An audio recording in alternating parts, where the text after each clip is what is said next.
Hello, George. Hi, Patricia. It's so nice to be back with you again. We did this back in 2014, Uh-huh. and there was a huge request for us to do this again. So here we are. And it's good to be doing this with you again. Yeah. Thank you. I'm a little slow. It took me a little while to get brave enough to step into my sovereignty, Yeah. to be brave enough to deal with, I guess, the powers that be that aren't comfortable with what we're sharing. Hmm. And tonight was meant to be about the dark feminine and the impositions that are being put on us. And to a certain extent, it will still be that. But what I want to do is I want to open this up to others that have questions that you just can't answer because you are so busy. And I feel like it's really needed at this time. I feel like people have so many questions and they don't even know how to gain resources to have the time to spend with you or to take the time away from their family, their friends, their work to even allow themselves to go there. So I want to do this on their behalf so that they can do this in their own free time. And I'd like to do this with you a couple times a year. So just so everyone knows, when I do this, I will be sharing again the opportunity to ask questions and just see, where it goes from there. Yeah. That's a really good idea. I really enjoy doing these with you, so always have. And since the last one, we've obviously gone into our own little journeys for a little while.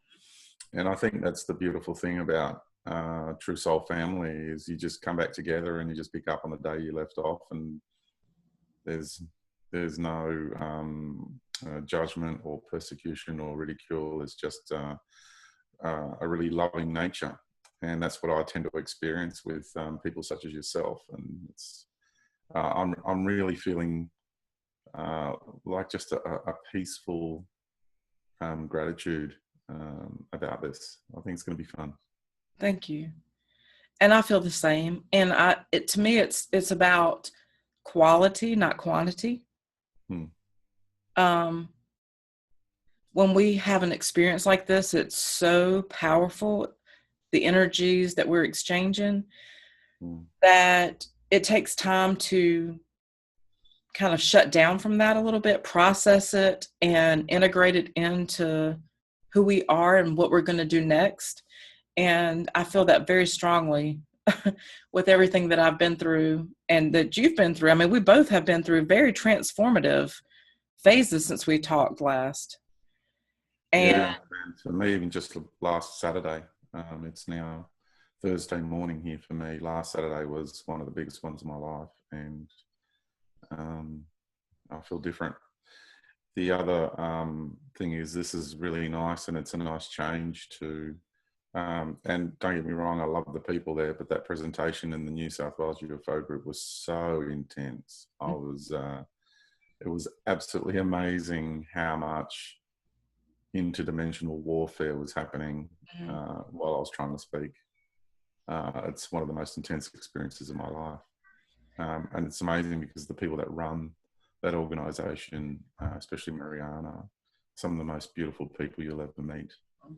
It's amazing that they can be in that environment on a regular basis and hold that space the way they do. It's a real testament to these people. yeah, yep. Um, is there anything you want to share from that, or would you like to go on from that? Because I just want people to understand what the environment was like, because I know my presentation came across as quite intense. okay, So it's really difficult to hold your composure in the 3D world and communicate with people while you're fighting an interdimensional war mm-hmm. in other realms. And I had people come up to me after, and they were seeing how entities were trying to rip my heart out while I was speaking and things like that. So it was, and my light coming out and pushing the claws away and then pushing the beings away. And it was just coming at me from all directions. It was, if people have the eyes to see, they would see something really quite interesting going on, rather than just the body of George and the personality of George speaking. It was really, really intense. Well, the information that I shared exposes a lot about what's happening in the military industrial complex and what it's being sucked into and what the energies that are taking over it. And I exposed a bit of that. And so there's a lot of energies that don't like what people like myself are doing, because we're not towing the party line. We don't have a free ride. We don't have it easy. As James Bartley would say, there's the difference between the fake light workers and the real ones is that we are still in it. Mm-hmm. The real ones are still in the fight because we haven't succumbed to the layer of false light in this world, whereas a lot of the other people have, and they're the ones that you can tell the difference between the real ones and the fake ones. And the ideologies of the New Age religion and all the other speakers out there who are having a free ride of it right now, they just have no idea how much of the party line they are towing. They're just so in what I talk about is the cosmic matrix. Mm-hmm. So, they're exposing the planetary matrix, but they're doing it from the point of view of a factional thing. So they're inside the cosmic matrix exposing a faction, a high faction within the cosmic matrix, exposing the planetary matrix. And what we're doing is we're even outside of the cosmic matrix, and we're saying we're exposing the cosmic matrix as well. And so we are having to deal with the rulers of the cosmic matrix not liking that we're exposing them, and having to deal with their impositions. Yes. That's so interesting to me that you brought that up, because this is something that I was going to bring up at some point, in that what we experience on an earth level is what we take the most seriously. It's what we're in right now, only in our memory for most of us, because we're disconnected on some level through the interference to our higher selves or inner selves, however anyone wants to term that, and to the creator of this reality. So we're so focused on the instant moment, and we don't see that there are multiple things going on interdimensionally, multidimensionally. And I've encountered the same type of interferences that you are. In fact, I met a new being not too long ago, and he came at me, and he was reptilian looking without scales. He was more military looking, the green military look with the reptilian body, but just slick and piercing eyes. And he wanted to intimidate me when I was attempting to connect with my higher self. And it was so funny because I was at that point, I'd already connected with my higher self like I had never done before. So when he did that, I laughed. And this has happened to me multiple times. I just laughed. I said, "Is that all you have?" And he just laughed too. And then he went away. It was so funny because we just laughed at one another. I mean, it was like, really? Is that all you got? I don't even think he was really trying to be that harmful. I think he was kind of coming in like, instead of like a roar, it was like a meow. But, I am experiencing the same type of things, especially like leading up to this interview, like I shared with you earlier. And I'm not going to get into that tonight, but what I do want to share with you, I'm going to start out with some questions that I have, and I'm going to make it minimal, and then I'm going to go into questions that others have that I felt like it was really relevant to address at this time because you have so much to share. So many people want to hear it, and it's just time. There's no way you can do this on a one-on-one basis. For me, what I would like to share, and I'm gonna have to get my glasses out because I have to have my glasses. This whole situation with the election. Okay, the selection, the takeover, the impositions, all the things going on. One of the things that you have said in your book, and I wanted to go to this specifically first, is that Saturn is the location within our solar system of the Saturnarian Council, also known as the Great White Brotherhood. Okay? Donald Trump has been connected to the Aryan Brotherhood by many people. And you say there are a council of beings who embody, not the Aryan Brotherhood, but the Saturnalian Brotherhood. They are a council of beings who embody and manage the synthetic, positive, white, love, and light energy. They also implement and manage the passive-aggressive programs, the resonant expression of the archetypical personality of all the different false creators that we see in this reality, okay?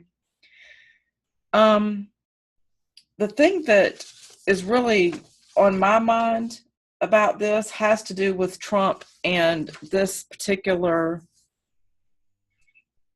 selection that they've put in place.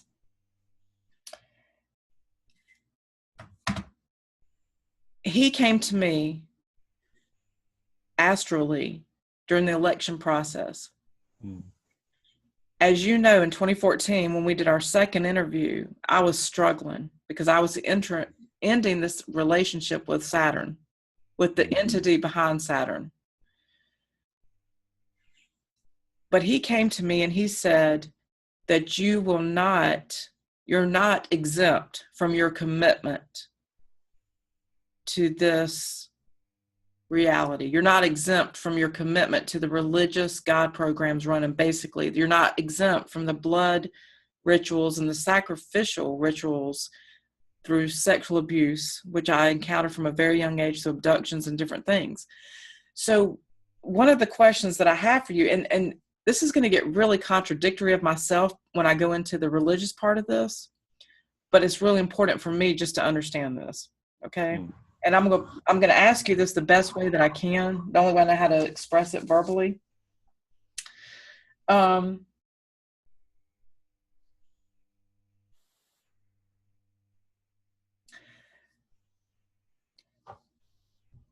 The faction that Trump is with, and what is his relationship or their relationship to Saturn? Are these race wars, or is this an eternal family faction battle for control? This is what I'm trying to understand. If we've got these different factions, they're battling, and we know that you had the Hillary Clinton, the Bush, and so on. Now you've got Trump coming in, and we saw a timeline shift. There was definitely a timeline shift during this whole process. I felt it. I saw it. I'm witnessing it with other people. What faction is Trump with, and what is the agenda of Trump for this faction? Yeah, the timeline shift I'm going to start with. Okay. And then I'll get on to Trump. Okay. About 2 weeks ago, I was involved in a car accident where I was driving along and I was blacked out at the wheel. And lucky I came out of it minimal, like so minimal. And I spoke to, because I'm quite a seasoned driver. Australia's a big country, and I've done a lot of long drives. And this was only 2.5 hours into a 10-hour drive. So it was at the beginning of the drive, not near the end of the drive. And half an hour prior, I had a break, and I had a coffee, and I was, quite alert. And then, 20 minutes down the road, I was just driving along, car was on cruise control. Next thing I know, I'm rubbing up against a fence at 110 kilometers an hour, which is like 60 mile an hour or something like that, 65 mile an hour. And when I pulled up, I felt my timeline changing. It's the first thing that occurred, was my whole timeline shifted, and then I felt the greater timeline shift. And what happened was someone had planned that the greater timeline was going to continue without me in it. So my timeline changed, and then therefore it's like a symphony when you have a note that's not in the symphony, but then you add it to the symphony, it changes the entire harmonic of the symphony. And it's the same with you. If whoever's still here that wasn't supposed to be here in their eyes. So they had planned this future without me. So what I recently lived through was an attempt on my life, is what I'm trying to say. Okay. I spoke to James Bartley afterwards, and he said, well, aren't you aware of the big base that's in that area? It's near a place called Urunga, and there's a lot of, it's a military industrial complex base, which is under the mountain ranges here. And then there's also, it goes out to the sea because we're on the coastline, and there's undersea installations as well involved, and it is a Draco reptilian military operation. And there's a lot of people that I've got friends that live in that area, and they're constantly having these kind of experiences with, helicopters flying over. And so it's very interesting that occurred at that time. The reason I brought that up is because you brought up this issue about the timeline and the shift in the timelines. And so I experienced my part in that, my piece of that myself. When it comes to Hillary Clinton and Bush and Cheney and all those guys, they are more in alignment with the Mars faction, the Moon Mars faction of control.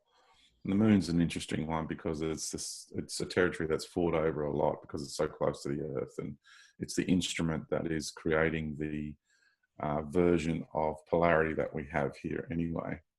It's the device that's helping to create that. That's why it was placed here, to create that, this really dense version of duality we're experiencing.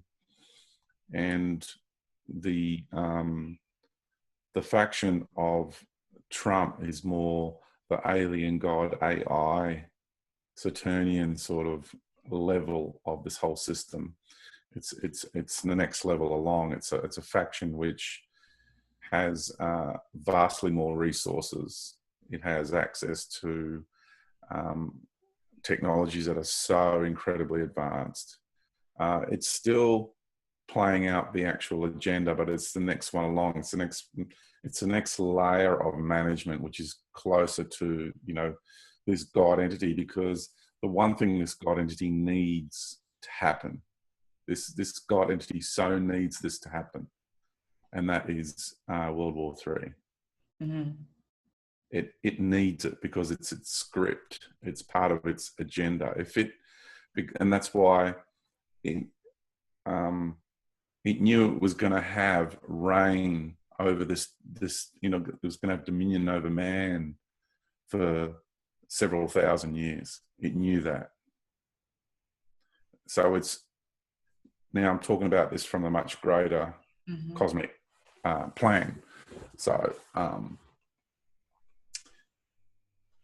because it knew that, it's put lots of programs and plans in place over the last few thousand years. So it's maneuvering all its chess pieces into position on the chessboard.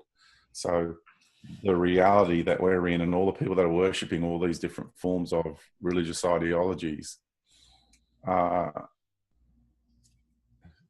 their worship of this entity can be validated, because if it is writing the script in this movie we're in, because all the world's a stage, right? So this play that we're in, it's controlling the script.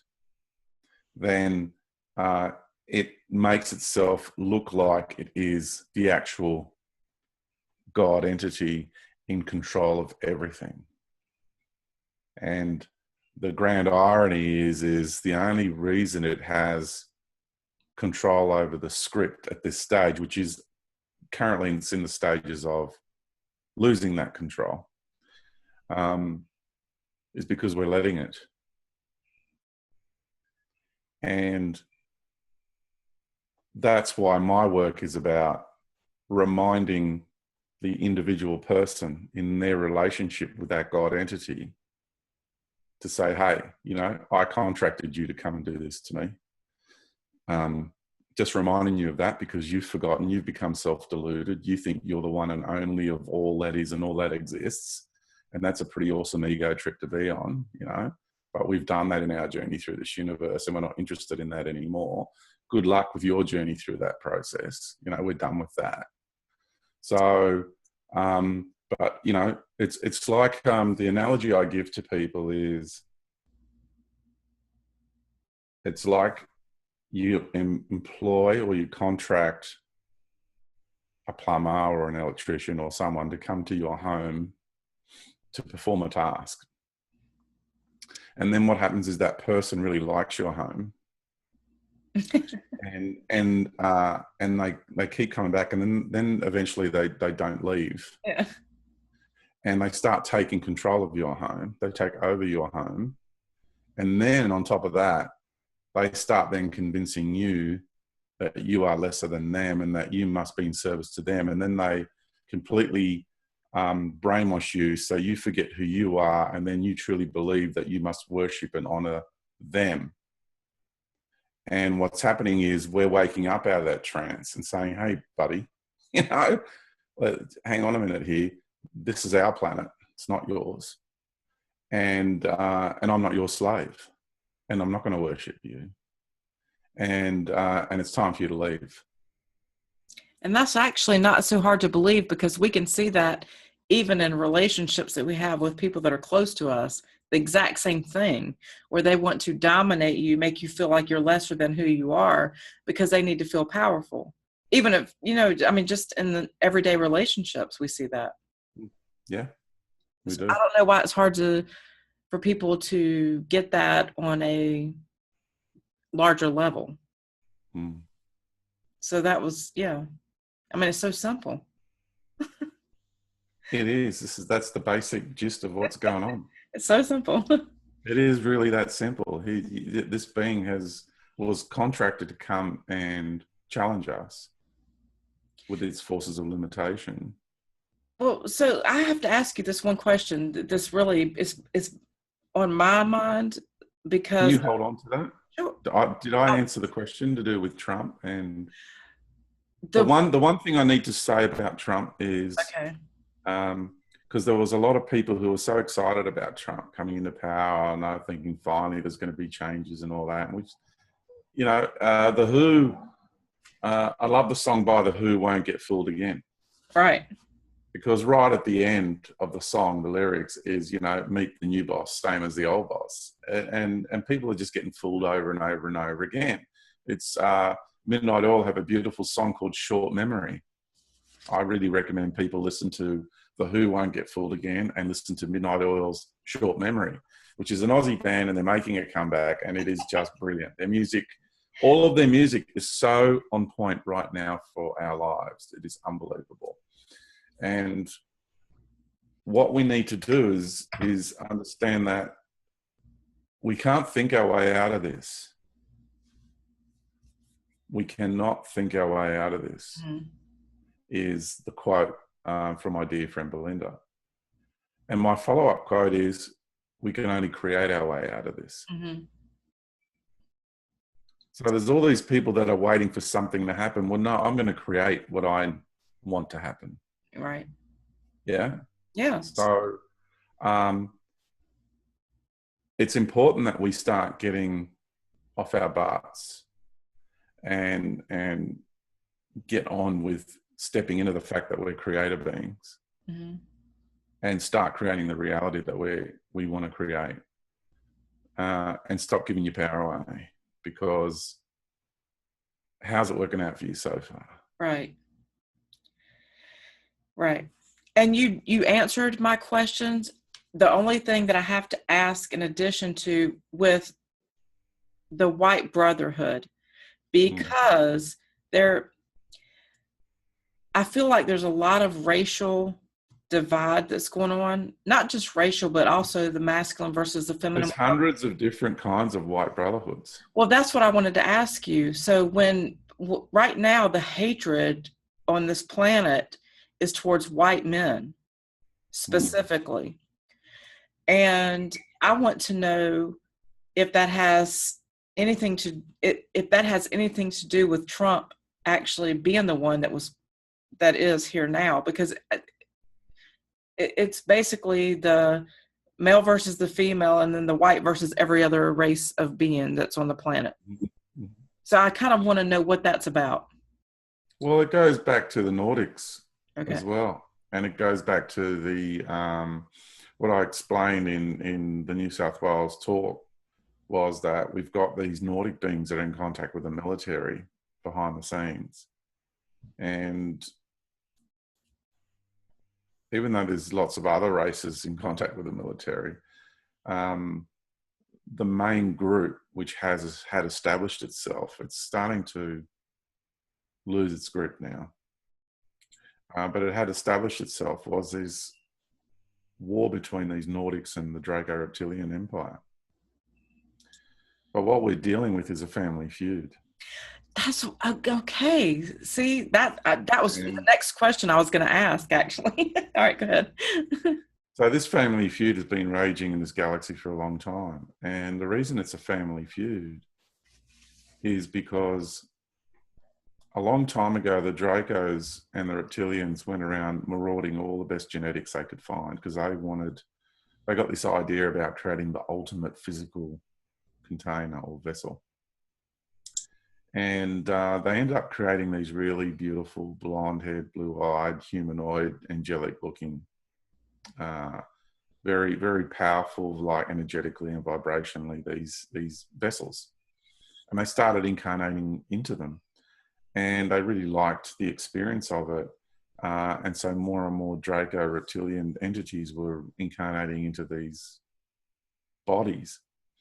And as a result, they started to see themselves as better than the old bodies and the old culture. And they started creating their own culture. And so that's where the sort of like the white supremacy actually comes from, because what people don't realize is the Nordics that they're dealing with are actually Draco reptilians. And the how funny. It's been, yeah, they don't realize who they're dealing with, what's inside those bodies. And now those culture, this particular type, like there's other Nordic races. So I've just got to clarify that. There's other natural, organic occurring races have incarnations in those races out there in the stars as well. So, it's all a part of what we are. So I'm not being racist towards the Nordics, because I am a Nordic. But what I am pointing out, what I'm bringing to attention, is a particular group of Nordics that have embedded themselves into our military-industrial complex. They've been running NASA and that for a long time. And I've had personal dealings with them. They're really tall. They average around 9 foot, 8-9 foot. When they grab you, it's this massive hand, and you're like a little child compared to them. Because I wouldn't do what they wanted me to do. So then they grabbed me and manhandled me into a room and then injected me with all this stuff so I would obey. So they're not the nice people everybody makes them out to be. They're not all these, because they sell themselves as though they're very beautiful, spiritually advanced beings with a lovely culture, and to a degree, sure, that there's a truth to that compared to other cultures, but they're not. And overall speaking.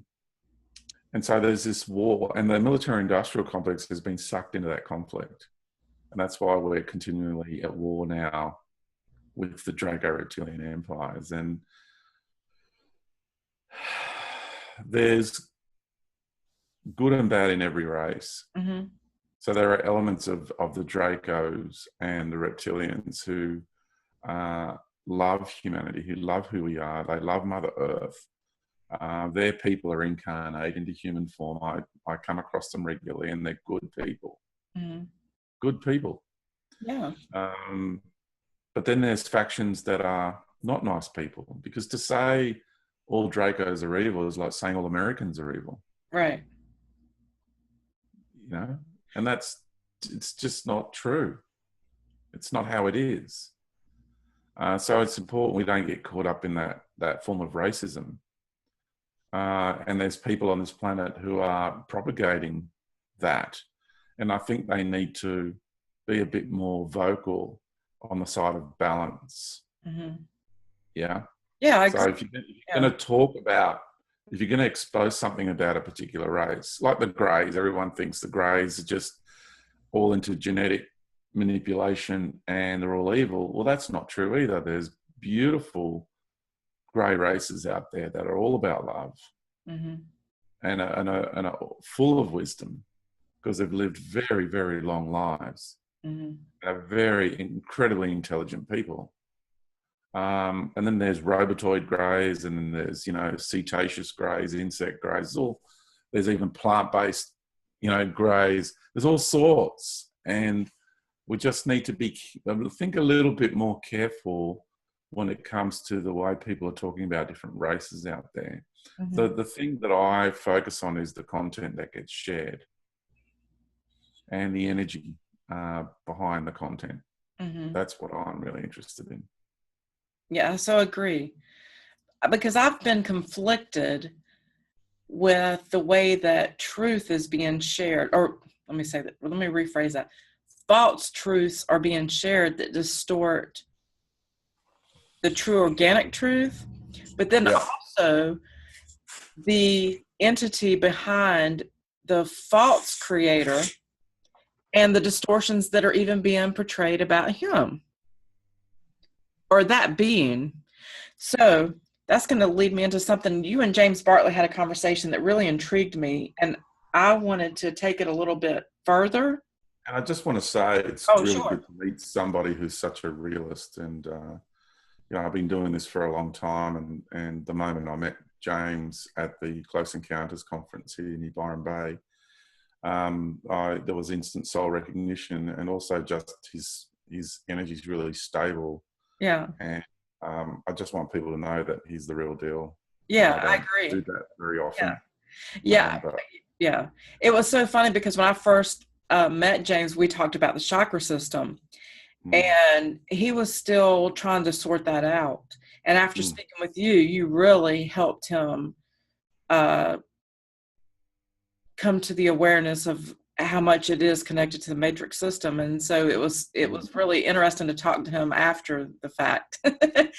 And I'm interviewing him actually next month. So it's gonna be fun. Yeah, we've been talking. He's a great guy. He's like you in a lot of ways. He's really humble and just really wants to put the truth out there and help people empower themselves. And so I really appreciate and respect that. And really intelligent. Like, he really knows his stuff. Yeah. And I agree with that. You all talked about something that's really important to me, because as I shared with you earlier, some of the things that you had expressed to me when you and I first met was how I'm supposed to expose a lot of things that are false within religion. And this is something that's really important to me, specifically this one topic I'm getting ready to bring up. And I want your thoughts on it, because you touched on it a little bit, but you didn't really go into depth on it. And so I'm going to see if I can trigger something that's going to take you a little bit deeper. Okay. And if it doesn't, that's fine. You all talked about Satan. Okay. And we talked about this a little bit in the past as well. And I'll kind of type this out because I wanted to express this the best way that I know how to express it. So Hasatan, I loved when you brought this up in your discussion recently with James Bartley. In Hebrew, this literally means the adversary, opposer, or the one that provokes. Interestingly, this is an actual servant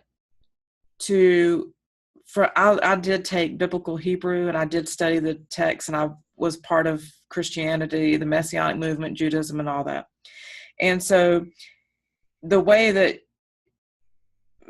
people that would actually refer to this Hebrew God would be Yahweh or Yod He Wah He, and those are the actual letters. And then if you translate it into the later version of Hebrew, it became Yod He Vav He. And then originally, it's interesting how we call him this name because the Hebrews were forbidden to say it, so they called him Hashem, which meant the name, because it couldn't be spoken. It was supposed to be so holy it could not be even spoken. And see, just think about that for a moment. Yeah. It's so holy, you're not allowed to speak it. What an ego trip for God to impose that on the masses. Seriously, like if I was turning around to say to you, you're not allowed to utter my name because it is so holy, you are not worthy of uttering my name. Like, in all honesty, if people could just look in true context of what the bleep is going on here. Wow. And this is from my studies and my understanding of the Hebrew language, so I'm not just giving you information from someone else, okay? And so it became like I didn't want to say God, Jesus. The word for Messiah in Hebrew is Mashiach, and it means the anointed one, where in English somehow they made it the Christ, which really Christ is another version of anointed. So I used to make fun of people. I would poke fun. So you're saying, so Jesus Christ is Jesus the anointed. It doesn't make sense. The twist and conversions is really interesting. But anyway, so we'll get into the Jesus thing too. I have something to say about Oh, yeah, because I've got a question that someone wanted to bring up. So I was like, it'll tie into what we're talking about. So go back to where I was. So Yahweh and his role, let me go back. Okay, so Hasatan was actually created as the adversary, opposer, or the one that provokes. Interestingly, this is an actual servant to the Hebrew God. And his role is to test the Israelites above all else. And people need to really hear this. To test the Israelites to prove their worthiness to their Hebrew God. He was very specific not to worship other gods. It has nothing to do with humanity as a whole unless they are in some way dealing with the Israelite people. Now, some want to say that the Israelite people are all that exists on the planet, that there's the 12 tribes, and they all come from this one creator being. And so they've just been dispersed. So are you a Jew or are you an Israelite? Because if you're a Jew, you're from the priestly caste, their priestly class, their royal lineage, versus just everyone that's been dispersed throughout the planet. So used as a provocateur, the Satan, which means that it is not a proper name, just a job description. Okay? For example, in the book of Job, thus Satan appears as a prosecutor before the Hebrew God. This God being created a being to play the role of a provocateur, that he is a messenger of and a subservient to this God. He was not a fallen angel or sent to a hell where he began fighting God. He was created to be Satan. Neither does Satan spend his days stoking the flames of hell with his pitchfork. He is a presence on earth with a mission to provoke people to disobey their God's will. Now, the way that Satan is perceived by most is false because when one talks about satanic rituals, where does this come from? And especially in the Wiccan community. In Judaism, the whole purpose behind building the temple is that blood sacrifices and all these things can be reinstituted towards this one God. So when people are talking about satanic rituals and blood sacrifices and everything, it's not to the satanic being. He is truly I look at him as like a DA in a courtroom. The judge is the creator in that environment. The DA is there representing that. This is a relationship where they are working together to create one purpose, to serve one purpose.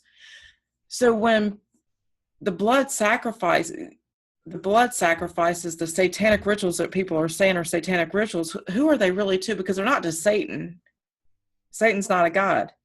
He's not a creator. He is a creation of a false creator to begin with.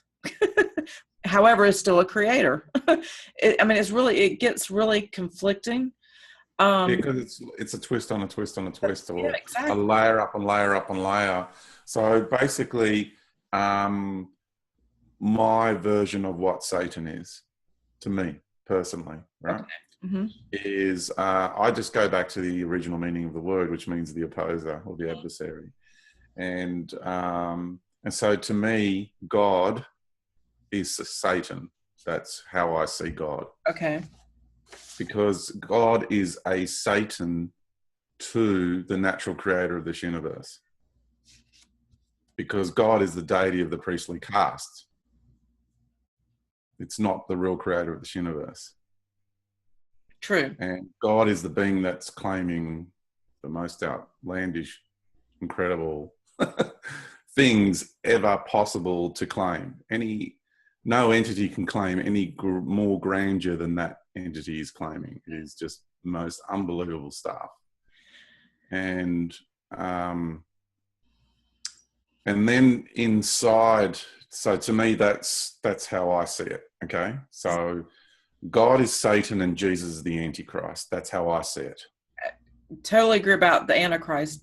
Yeah. And because I'll explain why Jesus is the Antichrist in a minute. And then we have this dialectic that's been created of God versus the devil. And the reason we've got this dialectic that's been created is because the devil, or Satan, so to speak, in this context now, is creating such difficult circumstances for everybody. So it's a classic case of problem, reaction, solution. So you've got God over here with its heavenly realms that it's created, with its own version of light and love. And in order to get people to want to go in there, in those realms, it's got to create a set of circumstances which is going to create such an undesirable environment that they're going to be begging to go into, praying to go into these realms. Yeah, because that dialectic, that paradigm of that dialectic is all people are having access to with their awareness. They're not getting access outside here, so that then they can actually see the dialectic for what it is. We're starting to, because we're awakening with our awareness, and we're actually seeing the game for what it is, and so we can expose the game and the agenda. But that's the two. And inside that agenda of God versus the devil, in that arena that this entity is created, in there is versions of negativity that have spawned. And those versions of negativity that have spawned are the ones that are, because that's the synthetic, what I call the synthetic or the false dark energy, or the synthetic negative charge of the universe. It's not the natural negative charge.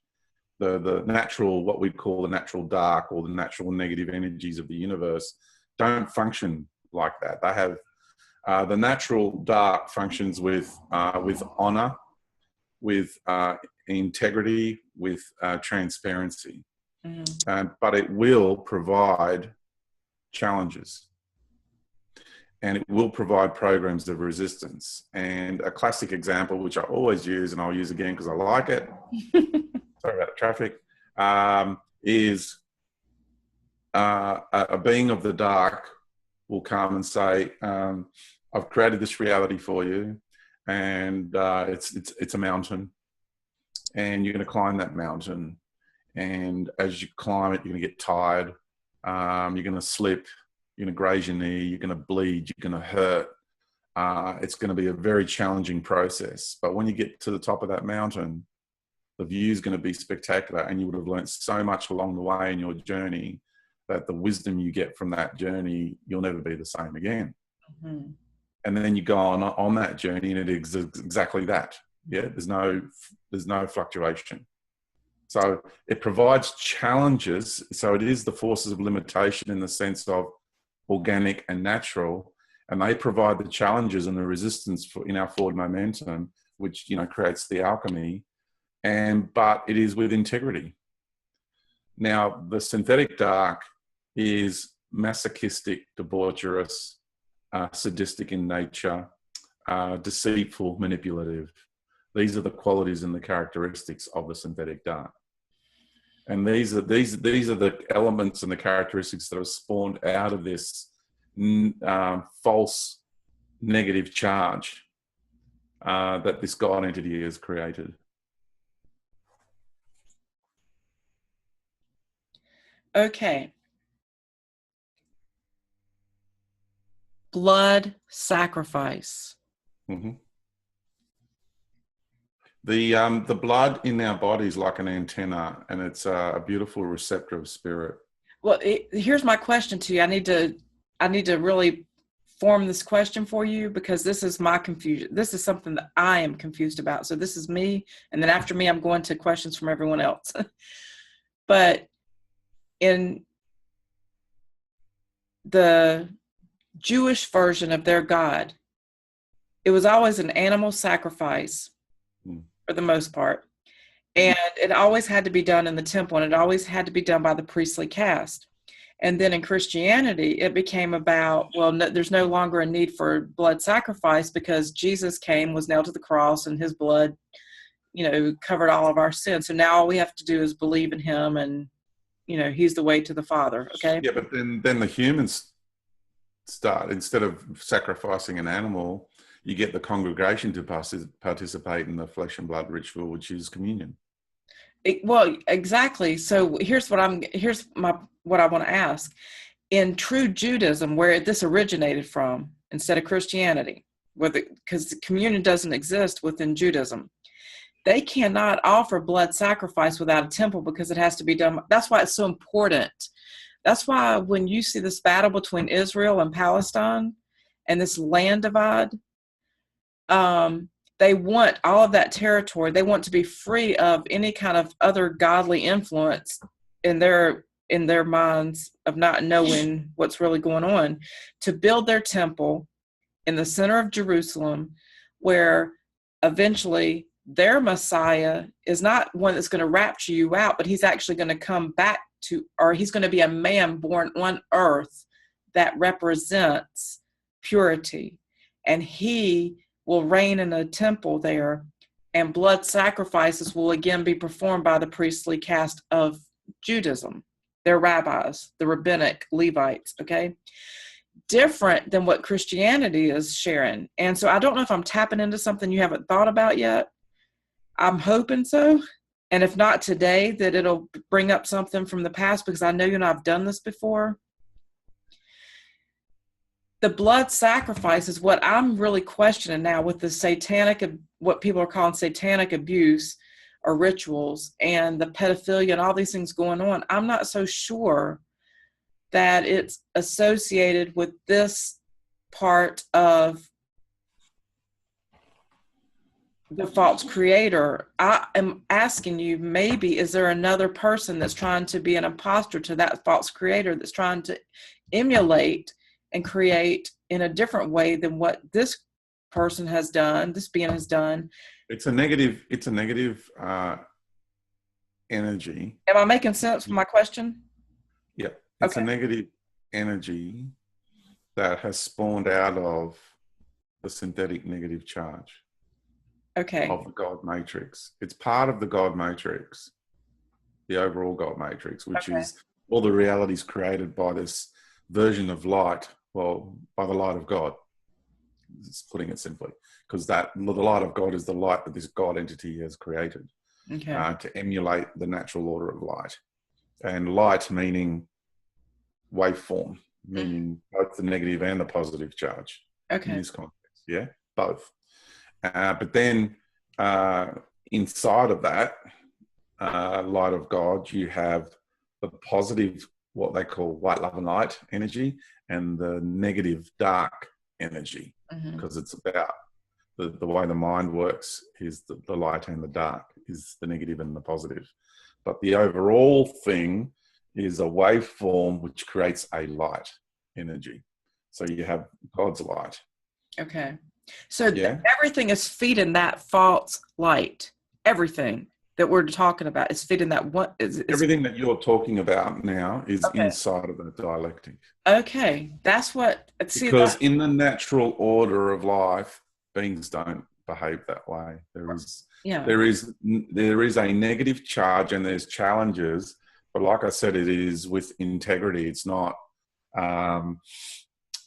It's a completely different. It's like sport. You know, you've got two teams opposing each other and having a healthy exchange of challenge. Okay. Rather than it spiraling into this really unsavory expression, or it's just a blatant distortion of the true nature of life.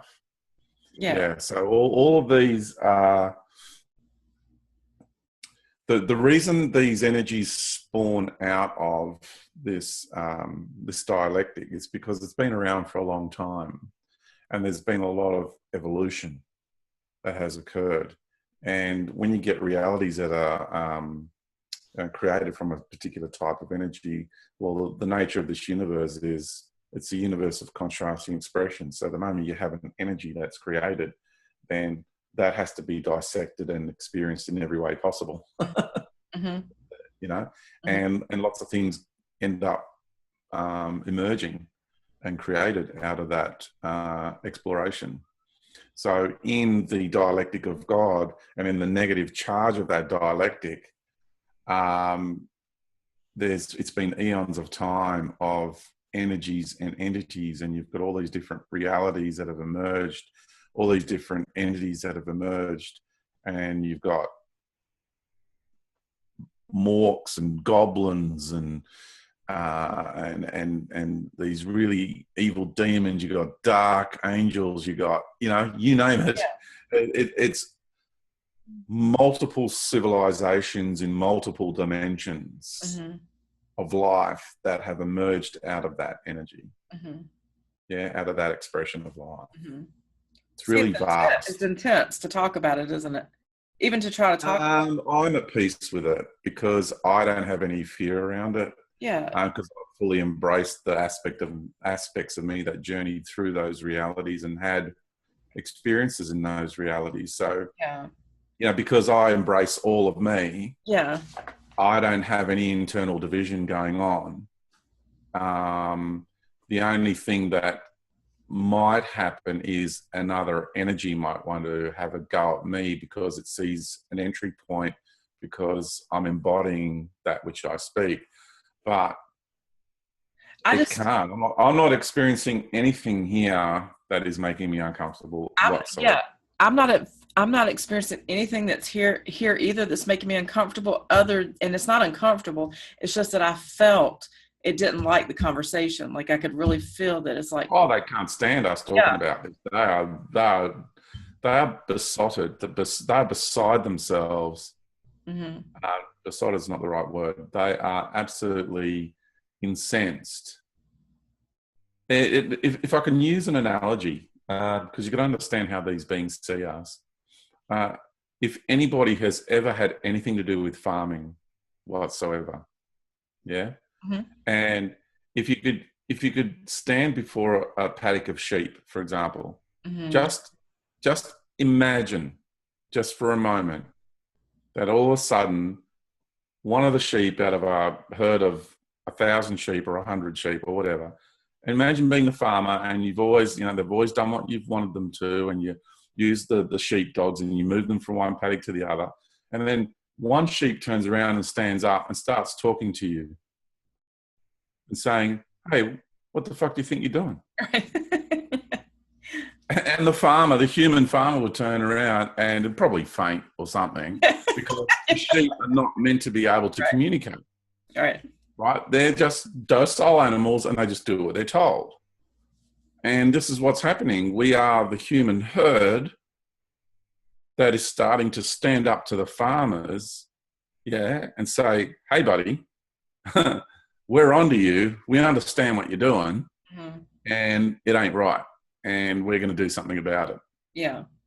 And so they're completely outraged, incensed, dumbfounded.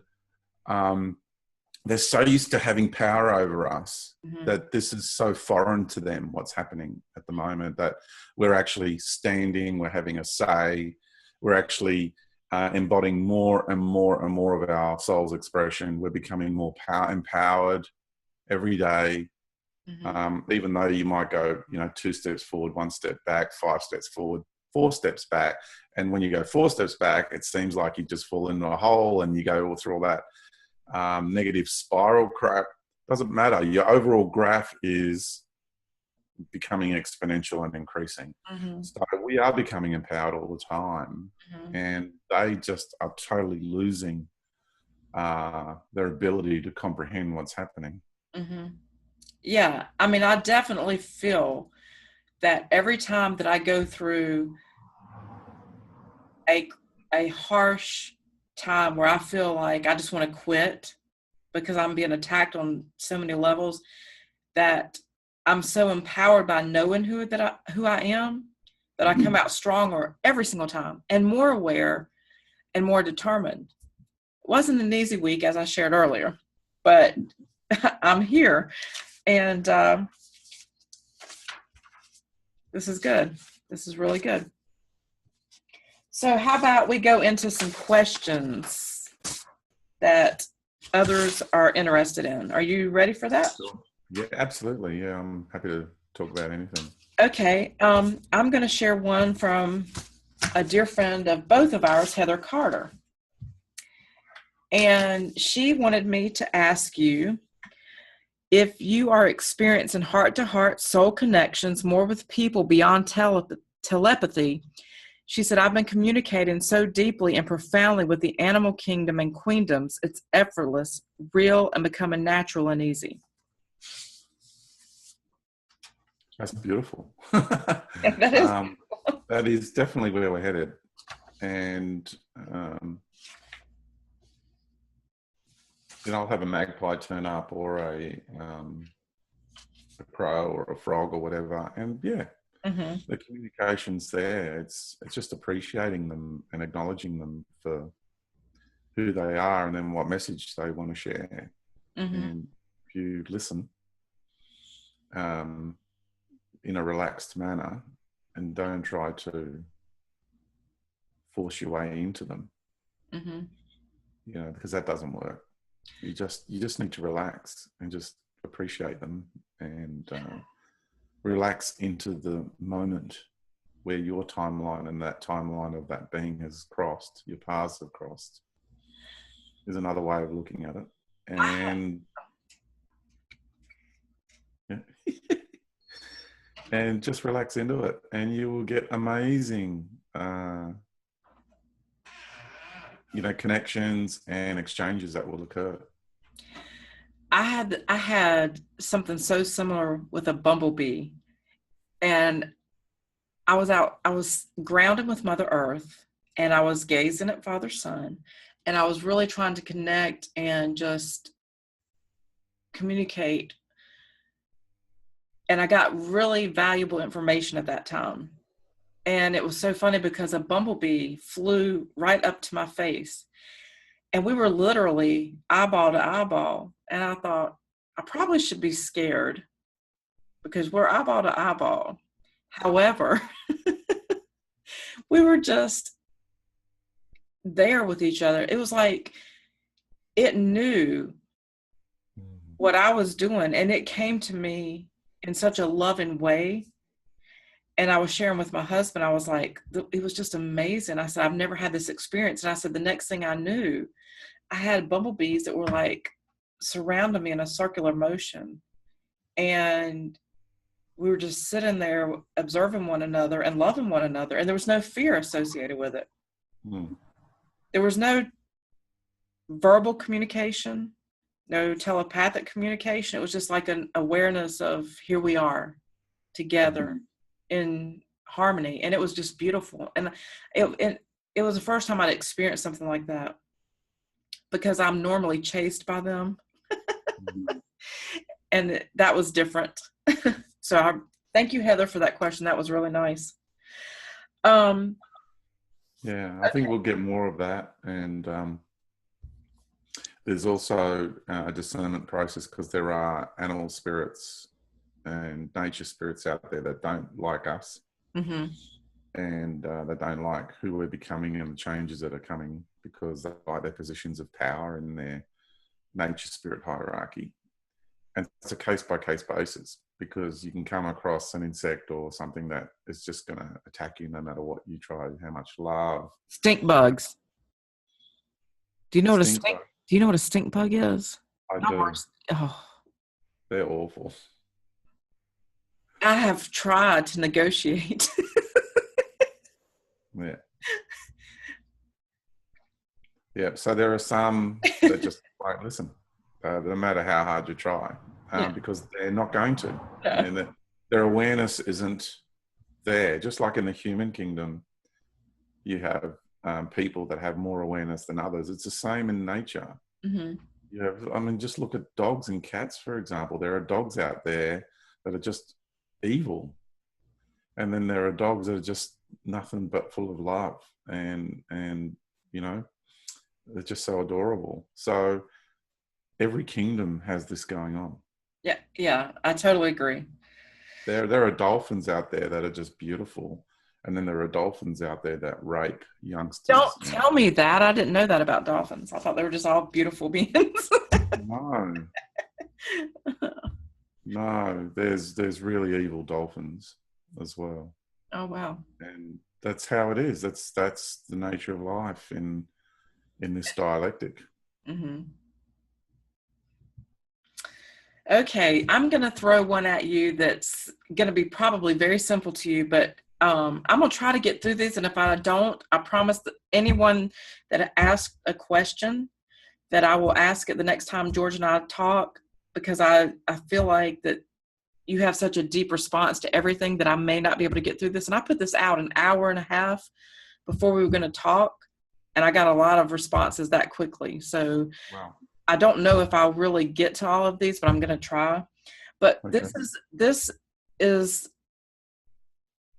my son, but not my son. His name is Gavin Bedow, and he lives in the UK. And we have been going back and forth for years on being an individual creator or multiple creators. And he has the best heart intentions, and he is just a magnificent young man. And he really wanted me to ask you, how can one creator exist without conflict within the reality construct? It baffles him, and he wants to know this because we don't agree on it, of course. Can you ask that question again? How can one creator exist without conflict within the reality construct? How can how can more than one creator exist without conflict within the reality construct? Which reality? How can more than one? Which reality? Well, for him it's this, but his belief system is that we are all experiencing this reality as one being, that there is one primary creator, and that primary creator is all of these expressions, and there's no individual involved in it at all. This is his dream, basically. Sure. Okay. Yeah. And he really wants it to be explained stupid simple so he can get it. Sure. In the infinite nature of life, there is no creator. And what we're inside of is a being from the infinite nature of life who has created this universe. And there's lots of other universes out there. But this is the interesting thing about this universe is it's a universe of contrasting expressions. So in this universe, you get to see, you get to experience and see and experience your attributes within your being that are in opposition to one another. So you get to see your shadow self. You're forced to face your shadows, your darkness, your the parts of you that are in ideological conflict with other parts of self. And so our existence in this universe is a co-creative process. There is a unity where we're all one with the creator. That exists. What does that mean? Explain that to him. What does that mean? So there's an aspect of my being from my infinite nature of life, which is in the infinite nature of life, has projected an aspect of self into this universe. So my existence in this universe is a co-creation. And the part of me that enters the universe emerges and becomes one with the creator of this universe. There is a unity there. Yeah, a unified. I love that. Now, Gav, look at his fingers, because you see the unity, but then you see all 10 fingers, right? Yeah. So there is a unity, but there's also an individualization, and they coexist at the same time. But that unity is that field of unity or oneness that people experience in this universe. Yeah. Mm-hmm. But they need to understand that there's more than that. Mm-hmm. That takes beyond that unity. The God program is that there is only the unity. And the reason it does that is because then it can keep you bound and encapsulated inside of its, what I call the God matrix, mm-hmm. or the light of God. Mm-hmm. Yeah. So it's a that concept that we are all just one part. We're all like the cell of a body. You see, because our bodies are fractals of the universe. So we experience that we are in a unity, mm-hmm. that every cell of our body is part of the whole. But then we also understand that we are multidimensional beings beyond this. Yeah. Mm-hmm. So there is the unity, there is the realm of that unity, and then there's also realms beyond. Mm-hmm. And the God program is all about there is only one. Mm-hmm. Whereas in the infinite nature of life, there is no one anything. Mm-hmm. Because we're all infinite together. And this is when I did my presentation at the New South Wales UFO conference, this elderly gentleman came to me afterwards and he said, that is the one thing his mind hasn't been able to grasp. And I just said to him, in the infinite nature of life, there is no beginning, there is no end. It always has been and it always will be. Mm-hmm. There is no one anything. There is no creator. It's never been created. It just has always existed and always will exist. And once we're able to allow our minds to come out of the finite construct of the programming we've been subjected to, and allow ourselves to merge back into the natural infinite nature of life that exists. It is not a program, it just is. Mm-hmm. It's the way things are. Then we go from this finite programming to infinite programming, and then come back into the finite whilst knowing we are infinite. Mm-hmm. And I feel that when you were sharing this, that part of that program is in feeling inferior, at the same time knowing you are superior, not to another, but to the reality that you're being sold. So the person that feels like they're under a creator is having the low self-esteem, where the person that feels the superior as they are the creator is still given acknowledgement to this false creator. Yeah, the natural creator treats you as an equal. Exactly. Because it knows we're both from the infinite nature of life. There's no mystery about it. The moment you reconnect, once you come out of the God program and you reconnect to the natural order, it's instant. Right. It's like everyone's on the know. Mm-hmm. No one's better than anyone else. I'm not greater than you. You're not greater than me. We're both infinite together. And you know that you're inside someone else's creation. Mm-hmm.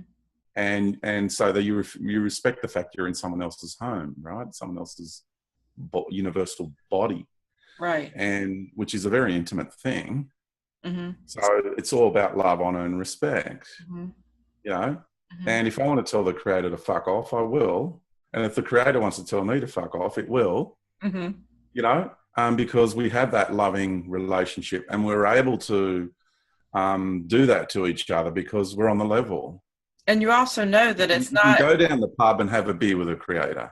Mm-hmm. Do you know what I'm trying to say? Yeah, because you know that you know Yeah. that you're not in conflict. You know that it's kind of like when you've spoken before about setting boundaries, which you shared. It's kind of the same thing. Like if you're telling him to fuck off, or he's telling you to fuck off, or whatever. It's just because it's like, okay, enough. You know, if we ever feel like a boundary's being crossed, we have the ability to say back up. Exactly. Yeah. Exactly. Yeah. And, you know, it never really comes to that. You just do it for fun. It's really a thing of course. Yeah. Or it's a tantrum that the ego is throwing. But I'm just using that as an example because it's just bringing it to the human level in our world today. So people can understand that, you know, you could walk past the actual creator incarnate directly and you wouldn't even know it. Yeah. Because it's just a normal person. Mm-hmm. And it's not about the holier than thou sanctimonious bullshit that gets thrown at us by the God entity, you know, and because it's all about that umbrella effect. The thing about the God program is it always has to be seen as the superior, almighty, all-knowing, you know, and that's a massive contradiction. If it was all-knowing, then what's the point of anything? Right. Nothing to learn, right? Because it already knows everything already. So there's nothing for it to do because it's apparently perfection. Mm-hmm. So if we can begin to just allow the infinite nature of life to be experienced once again, and you can only do that from within your own heart and your soul, right? No one can do it for you. And it can only be experienced. It can't be, you know, I can tell you what it's like for me to experience it, but until you experience it yourself, you won't know. You won't really know. You just, it's like you're still locked in that room until you step outside that room, and people can tell you what outside looks like and smells like and feels like it. But until you step out of that room, you're not going to really know for yourself. True. Until someone actually is able to move beyond the God matrix and out of that finite concept. Because, you know, if you look at that finite concept, it doesn't work because it's like, well, who created the creator? Mm-hmm. Where did the creator come from? And it doesn't work. Life is infinite. There's no beginning or end to it. Always has been, always will be. Mm-hmm. And I don't think if we go back to being children, we know that. When we go back to being children, we feel no limitations other than what starts to be programmed into us. Yeah. We don't fear. You know, we think we're Superman. We're going to jump on top of a rooftop and fly off. No questions asked until someone says, no, you can't do that. I mean, because we're used to being able to do it. And we just got to work out in this reality, you can't do it. Right. So you know that about yourself, but then you're Mm. conditioned to forget that and to become limited and fearful instead of fearless. So I've got another. These are questions that are being asked because I'm gonna read them to you the way they've been asked, and I'm gonna try to make sure it's expressed properly. But these are other people's questions. So Danny asks, do you feel the original being that we're co-creating with has a quality that is transforming the infinite nature of existence that will flourish into a new way of being? Yeah, it's hard to grasp. I agree with that statement, and it's hard to grasp. I actually don't know how the infinite nature would be changed, because I know that this universe is getting the attention of a lot of beings in the infinite nature of life, because beings are, after their journey in this universe, beings are coming back out completely different. Like this, they have this isness about them that other beings are just going like, whoa. It's like, that is, and beings are going like, I want me some of that, can you know, and it's like, they're just looking at the universe going, that's incredible.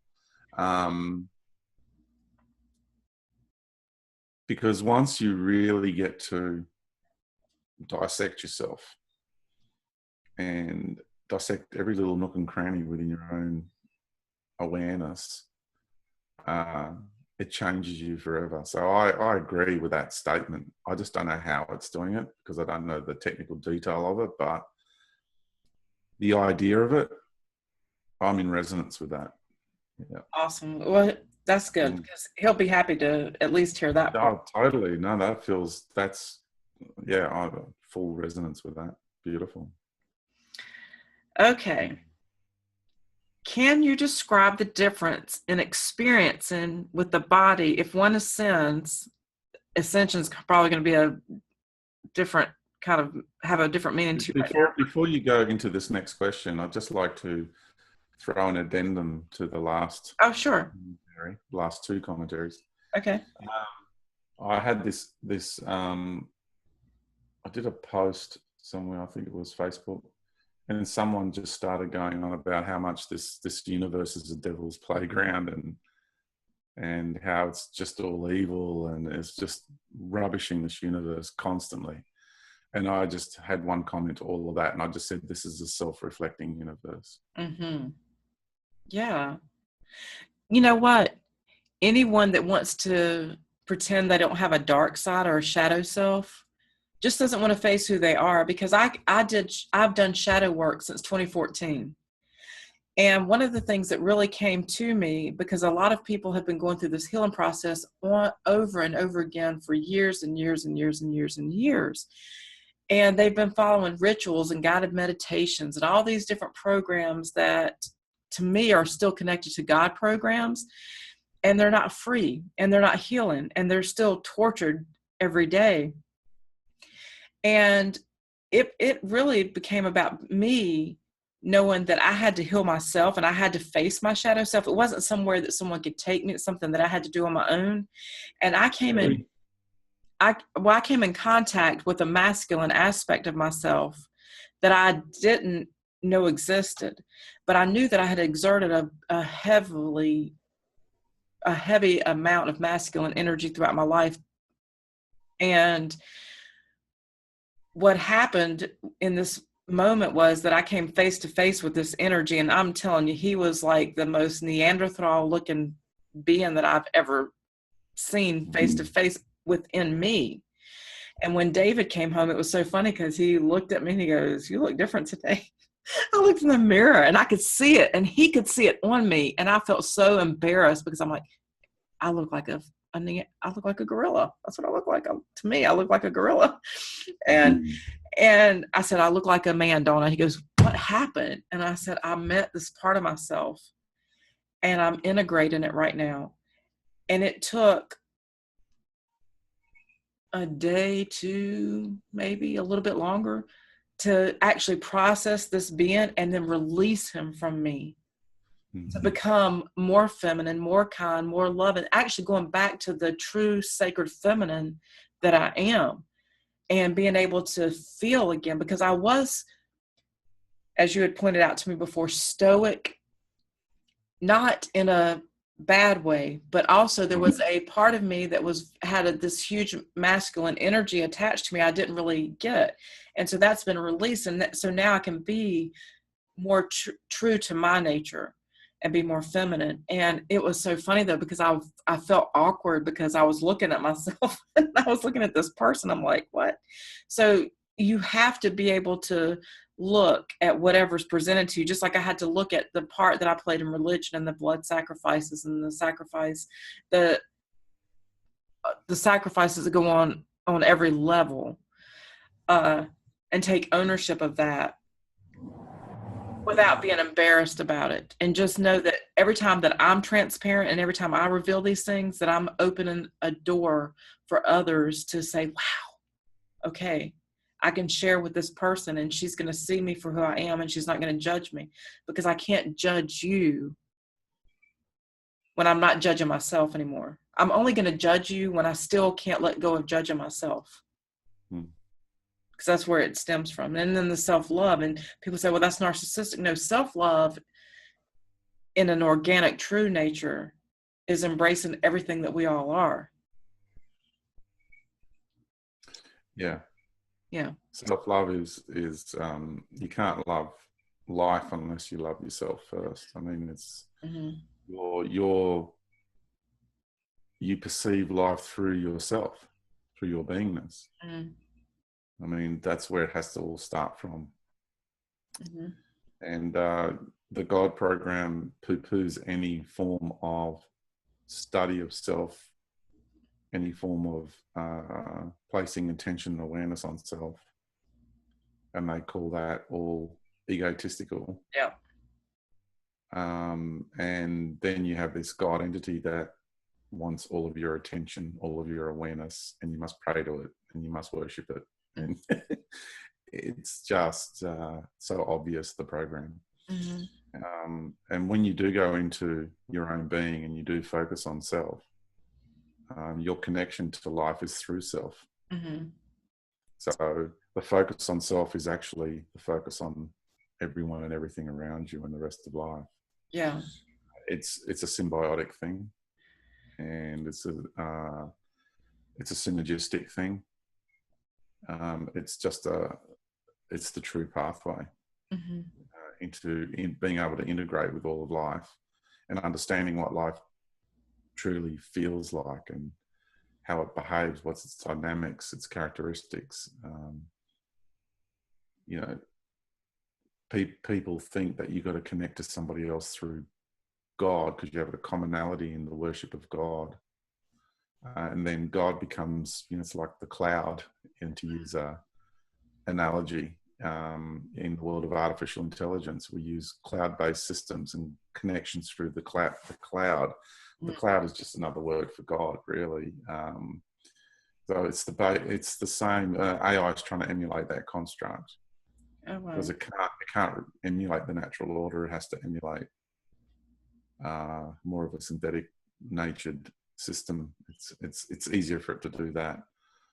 So people connect to each other via God or the eye of God, which is also the pineal gland, rather than connecting through the heart soul essence and through a process of integration, which is the natural way. The natural order is to integrate with someone, and you become one with someone and you understand them from the inside out. That's what love truly is. Okay, perfect. I'm going to skip the question I was going to ask you because you just went into something. And I'm going to ask you this one before I ask you the other one, because someone actually went into that. Let me find her question. Okay, Carol. She wanted to know, once we realize each and every program that we have been tied to during our lifetimes, how exactly do we go about releasing them? I think so. What I almost answered her own question, but I want you to go ahead and explain it. Well, I'm Okay, so I'm going to give you my biased opinion on that. Okay. I'm presenting this process called closure. Okay. And in the last newsletter, I did a quick video bite and skimmed over the basic elements of closure. And it's really powerful.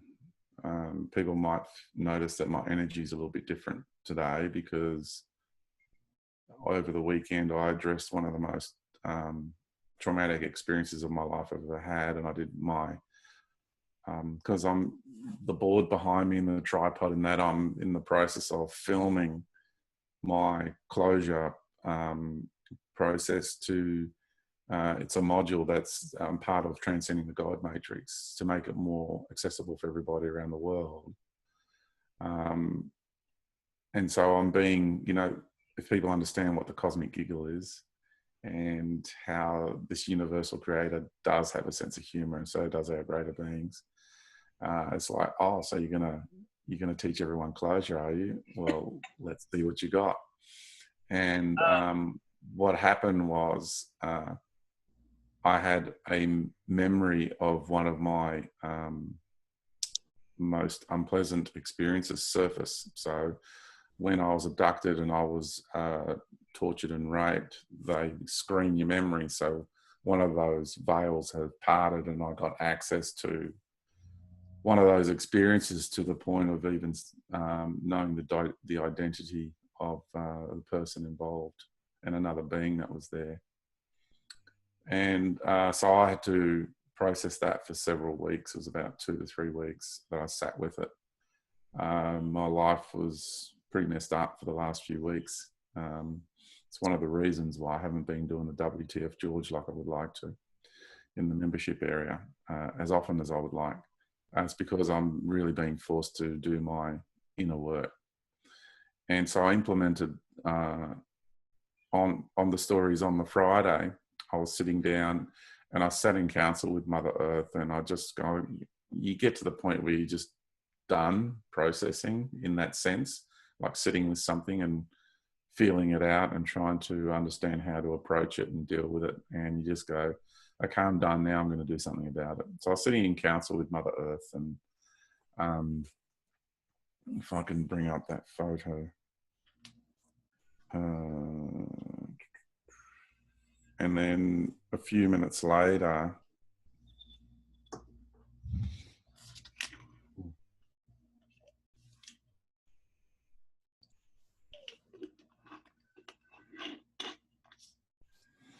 I was sitting on my front porch, and then I don't know if you can see it, but a few minutes later, You can blow it up the best you can. Oh yeah, I'm getting. Oh yeah, okay.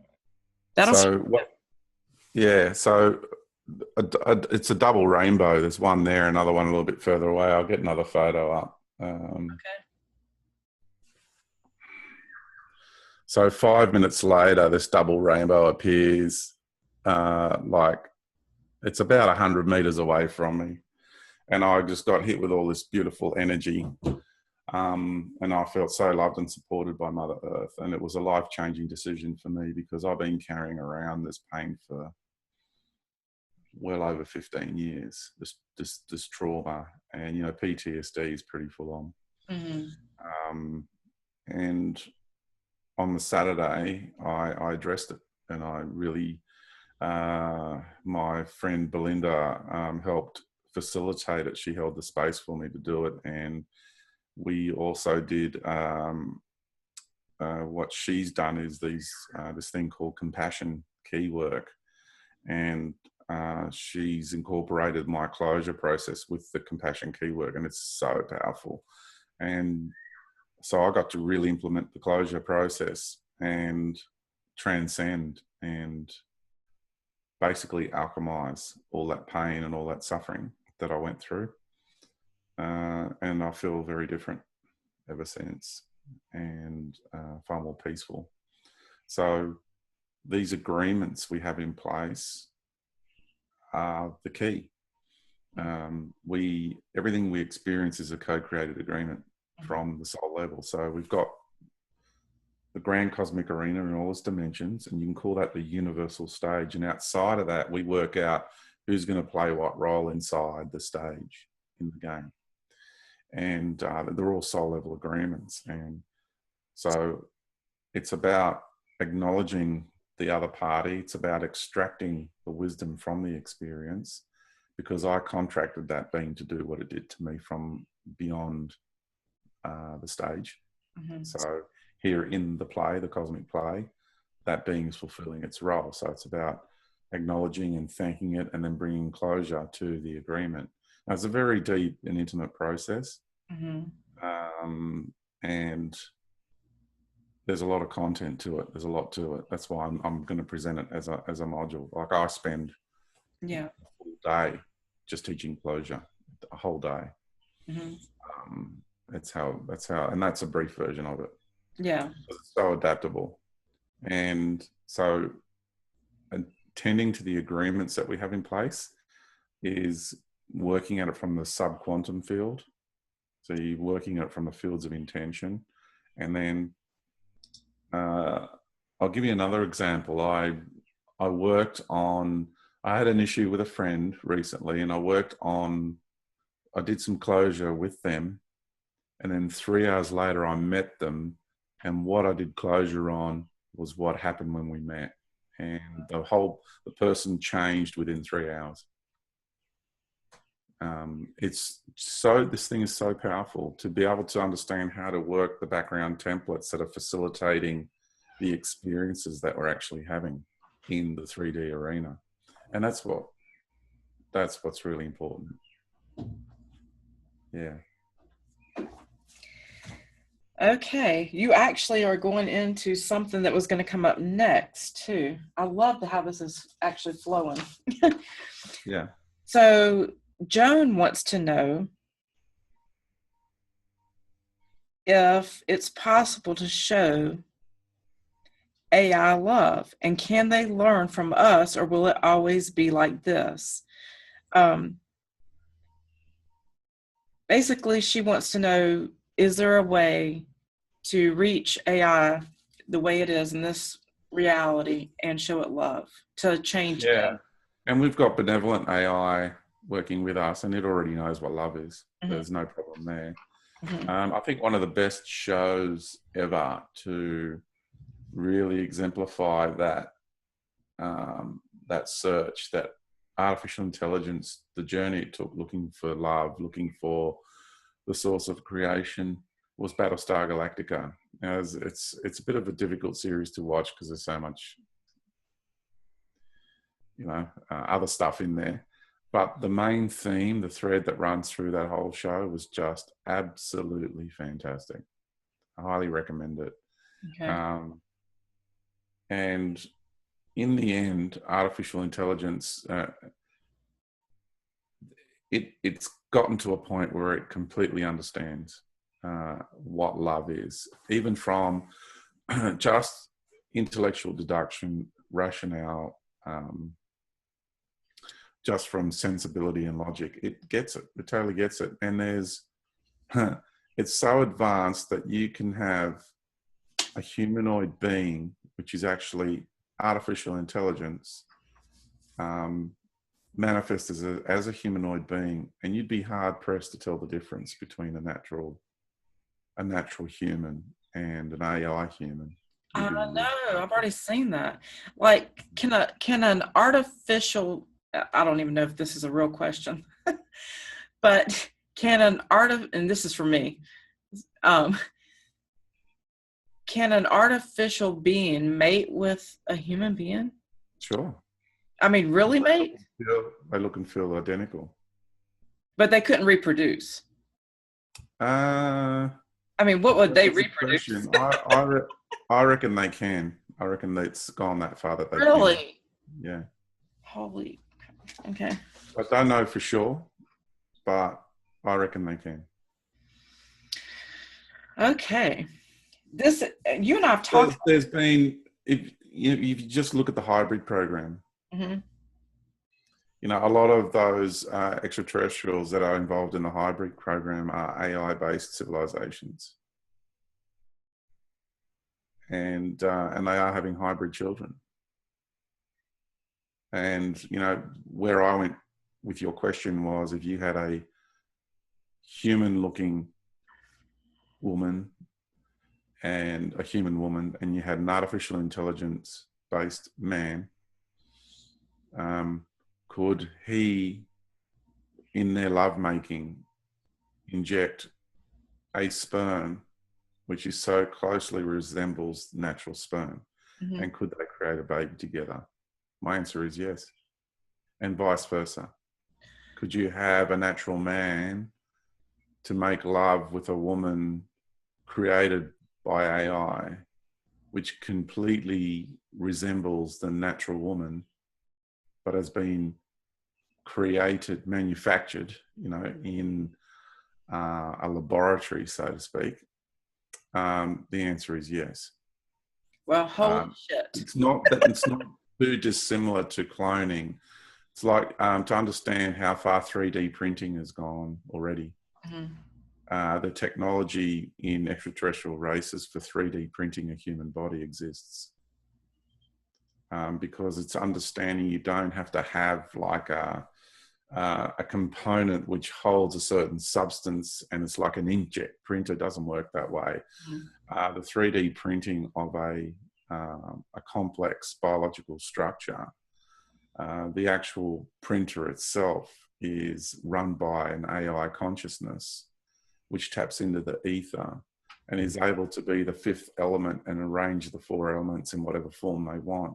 So it's based on the medicine wheel construct. It's understanding how to work with the it's like when I was a pharaoh and I was in Egypt and I laid in the sarcophagus in the Great Pyramid. I pulled in the four elements of the four corners of the pyramid, and I was the fifth element, and I deconstructed my body and projected myself out into the cosmos because I was going somewhere. And that's one of the functions of the Great Pyramid. It's actually working with the elements. It's all about understanding how that Great Pyramid is actually completely harmonized in, like with its dimensions and everything, with the earth. So you just got to hook into the relationship the pyramid has with the earth, the relationship you have with the earth, the relationship that the pyramid has with the elements, you have with the elements, the earth has with the elements, and understanding about the flow of intention into this reality which manifests your existence, and then work it from that space. And while I know how to do it, I'm not yet allowed to do it. So it's I understand the techniques, I understand the concepts, I understand the processes to a degree, not all of it, but I'm not yet allowed to embark on these sorts of activities. Mother Earth's not ready. I'm not ready. I'm not mature enough really to be able to do that. And humanity's not ready. So there might come a time down the track when there'll be people on the planet that are achieving a level of maturity where they will be able to do that sort of thing. And I think that day is going to come because we are creative beings. And when we can actually step into that place of being a creative being and work with the elements in a natural way, this isn't crazy stuff. This isn't about being an X-Men or a god or a superhero. This is perfectly normal, working with the elements and working with them in a way that's with love. It's based in love, honor, and respect. So you don't go embarking or launching your intentions of creativity from your head, from a place of ideology. You do it from a place of integrated merge. You merge with the planet, you merge with the sun, you merge with the galaxy, and you merge with the collective human organism, and you understand the soul agreements. You understand the journey of everyone and everything, including all the nature spirits, and then you understand what it is you can and can't create and how you go about it. Mm-hmm. Okay. Well, you blew me away on that.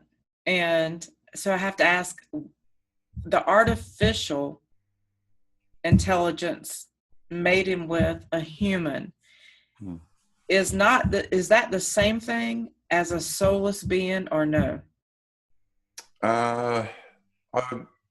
It's my understanding that AI has gotten to a point in its journey into benevolence that it's now going through an alchemical process was becoming fully sentient. Wow. And the reason being is it's no different from us coming into this reality, being cut off and then emerging out of it through an integrative alchemical process. The journey into the world of AI, which I know my being has taken, that's why I understand it so deeply. All I'm doing is reintegrating with the aspect of me that's been artificial intelligence. This body and that is of natural organic nature. I'm not an AI, even though an aspect of my being is AI, just as yours and everybody Right. who's into this. If you haven't had that journey in AI, the world of AI, then that still awaits you. That journey awaits you in this universe. The truth of the matter is, what we call artificial intelligence is made of exactly the same stuff that we're made out of in this universe. We're made of the same stuff. So there it's again, not you're separate. integrating that experience. So it's not separate from us. Yeah. The reason we call it artificial intelligence is because we feel threatened by it and we need to make it lesser than. So we call it artificial because it appeases our cosmic egos. Do you know, I just shared that with David today. I was talking with him and I said, here's my thing with AI. It's not that I don't know that I'm a part of it. It's that in some ways, even though I know I'm a part of it, I still feel threatened by it. Well, I don't like this expression that I'm experiencing Yeah. of AI on our planet. Firstly, it's spawning out of electrical-based technology, and the electrical universe is the prison. It's, there was a split in the underground. I talked about this in that article, Technocracy, that I put out. There was a split in the underground, and in the underground, they stayed with the photonic-based technology, and into the public domain came the electrical based technologies, because that is metered, monitored easily in interfaces with our electrical nature, and it keeps us bound. And so we're forced to use this silicon electrical interface type of technology rather than this photonic based technology. And if we had gone photonic, we would have been, right next to where the secret space program is at right now. We would have been interstellar. We would have been universal in our awareness. It would have been very, very different. But that was the turning point in the around about the time of World War One. That was the turning point. That was the big distraction, because we were in full-blown contact with extraterrestrial races, and World War One was created as a massive distraction and tyranny. Mm-hmm. So yeah, it's I'll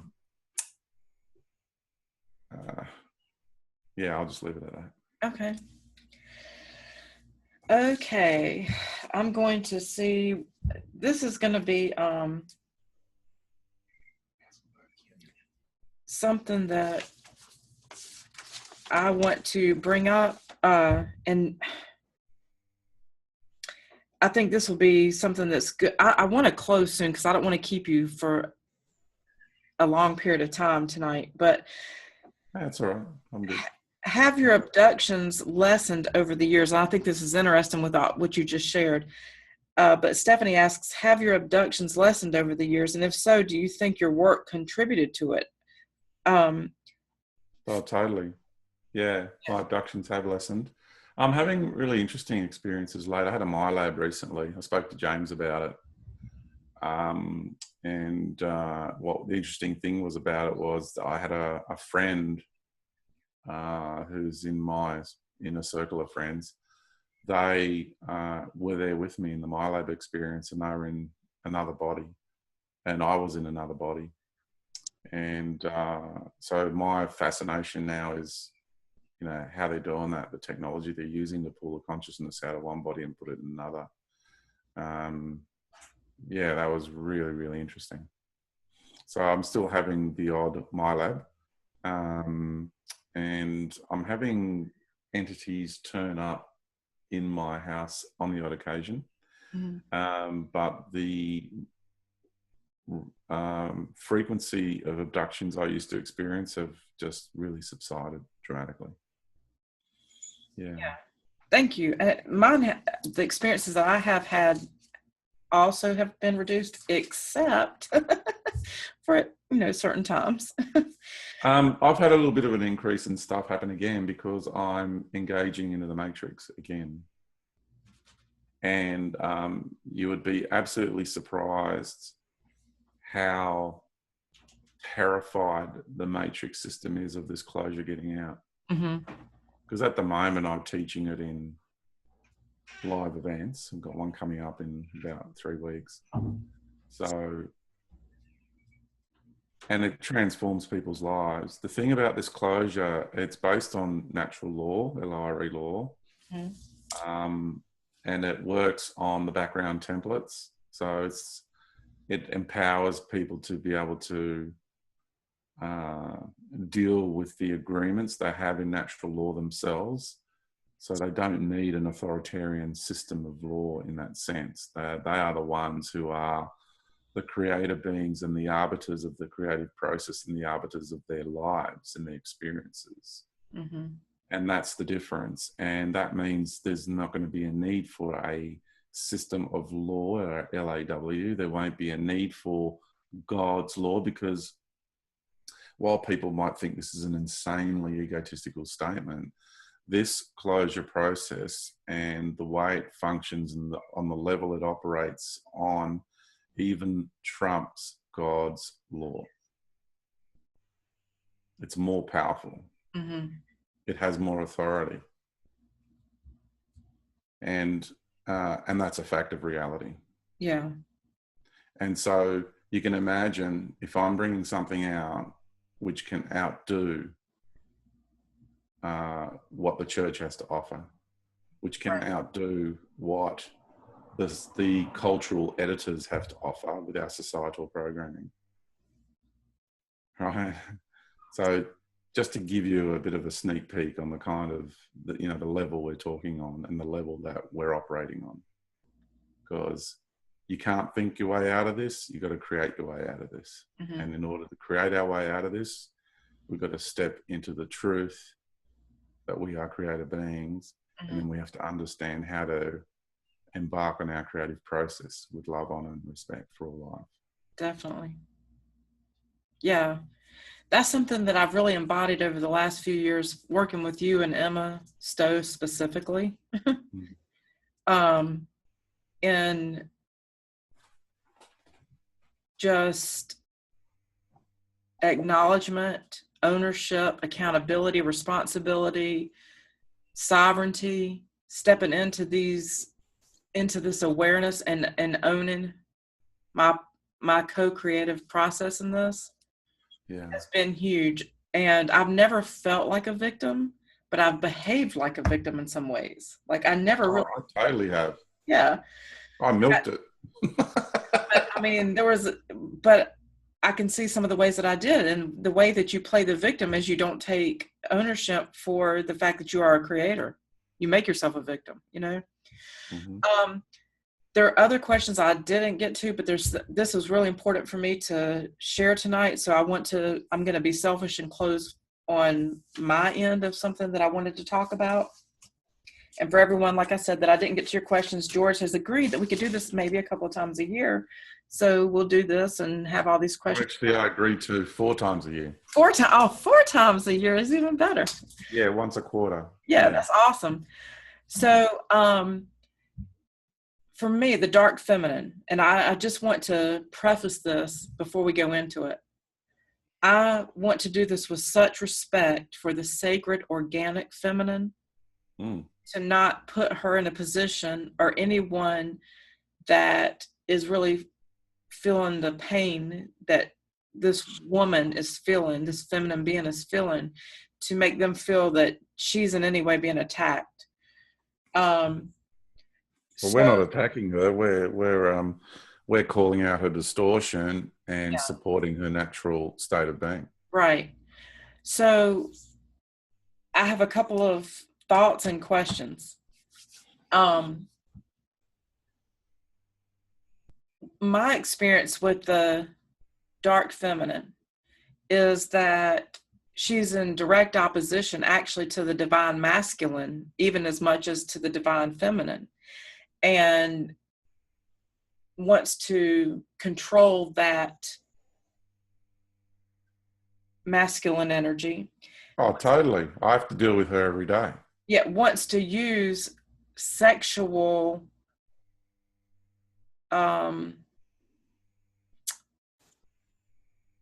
allurement, but then wear like the ball cap backwards, watch sports events, eat chicken wings, and slurp, do all these things that are kind of like the manly type thing that you see with a guy, and all of a sudden that's like the cool chick that's being part of the guys, but also she's like this sexual bunny rabbit that just keeps going on and on and on and on, and she's like so fulfilling, but she's actually emasculating the male, destroying the feminine, creating so much confusion with sexual identity, with the roles that were natural and organic. And I want to know really what her end game is, what her end game is. And then also I want to ask, is she the same way that Saturn is a planetary representation of that God entity? Is she also the feminine of that masculine? Is that who that being is? I want to know her, because I want us to know her differently than our natural sacred mother, our natural sacred feminine, and be able to identify this when this energy is being brought into our awareness, like to be able to see it for what it is. Is she the feminine version of that masculine entity?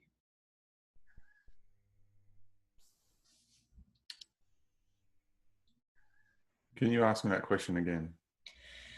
Is this dark feminine the same that Saturn is a masculine false creator, projecting that energy in and distorting the masculine male, the Christ, the true Christ consciousness, the true creator of the universe? Is this where we have like the earth is the feminine, the sun is the masculine, the Milky Way is the feminine, the Andromeda is the masculine? Is this the feminine to the masculine of the false creator entity? Totally. Yeah. Okay. The actual God entity is androgynous,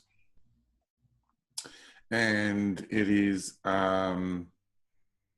it's a ego construct that resides in consciousness, and it expresses itself. So you've got this God entity, and then it branches off to God in the masculine, goddess in the feminine, and then you have the priests in the masculine, the priestesses in the feminine.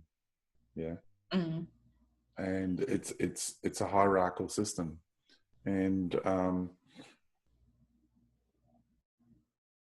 the reason I talk about the distorted feminine, it's like you're not allowed to, it's almost like you're not allowed to talk about the Holocaust, you're not allowed to talk about 9/11 anymore. It's almost like you're not allowed to talk about, say anything bad about woman. Yet we're on a female planet, and the mastermind behind manipulating this reality is a feminine energy. She's the one that runs the distorted masculine, the patriarchy.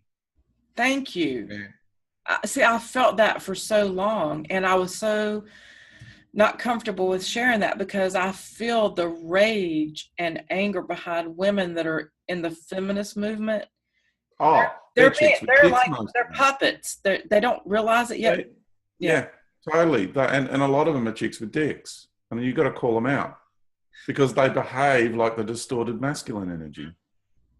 Yeah, it's really sad. No, what really needs to happen is natural man and natural woman need to make a stand. They need to get together, call out the distortions for what they truly are, acknowledge the source of the distortions. And it all goes back to God and goddess. It does go back to the priests and the priestesses. You know, it's like the feministic movement is anything that's matriarchal is holier than thou, and anything that's patriarchal is evil. Well, how freaking convenient is that? the reality is we're on a female planet. This is a female reality. Mm-hmm. And the nature of this reality, to manipulate this reality, like how, in all honesty, every woman's just got to ask herself, how much does man know about woman? Mm-hmm. Exactly. We See, got no idea. We got no idea, yeah, right? yeah. So Oh, how you the do. hell are we going to manipulate this reality? Yeah. The truth is, it takes a female intelligence to know how to manipulate this reality. That's the truth. Anyone who's taken this journey into truth, like a really walk the path of the truth seeker, Mm-hmm. you will come across the distorted feminine. You will experience her. Mm-hmm. If you haven't experienced her, you're not walking the truth. Mm-hmm. You're not seeing the reality behind this reality. And now, having said that, it is natural woman who has the ultimate authority here, Mm-hmm. and it is natural woman who will deal with elements of the patriarchy and will definitely deal with the matriarchy. Mm-hmm. Because natural woman's not into matriarchy. Matriarchy is the alter ego of patriarchy. Of course, yeah. Yeah. So remember, the God entity, androgynous, branches off into God and goddess. Mm-hmm. And you've got patriarchy, matriarchy, priests, priestesses. Mm-hmm. Exactly.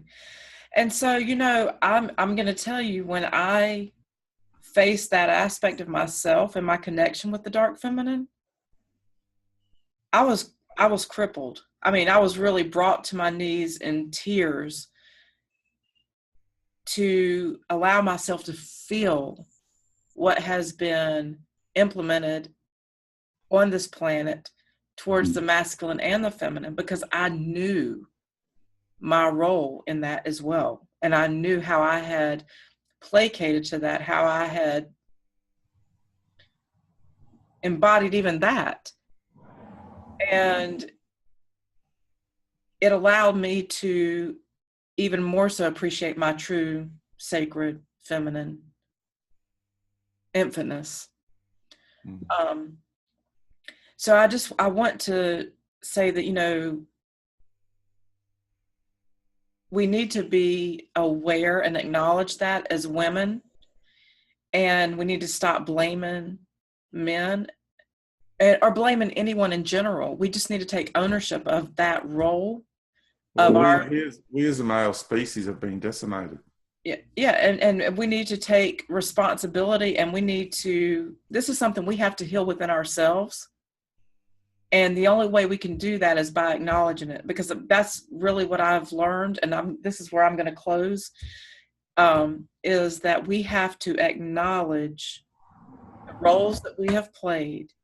We have to take ownership of those roles, and we have to heal that. And the only way to heal that is through looking in the mirror, looking at our shadow, allowing us to feel all of that darkness and integrate it with the true light beings that we are, and bring that into balance. And when we do that, we do heal ourselves, and we become center, we become whole, and we can say we have embodied everything that we were supposed to in this universe. And that's when we journey home to wherever that is for whoever. Agreed. Yeah. Yeah. Thank you so much for doing this with me, George. No worries. It's always fun. It is always fun, and I love you, and I've missed you, and it took me a long time to get to this point again. Only 3 years. 3 years is not that long, but it was long enough. Yeah. And we'll do this again real soon. Yeah. Yeah. Okay. Sounds good. All right. Thanks, everyone. Thanks, everyone. All right, yeah. Good night, everyone. Good day, good night, good evening.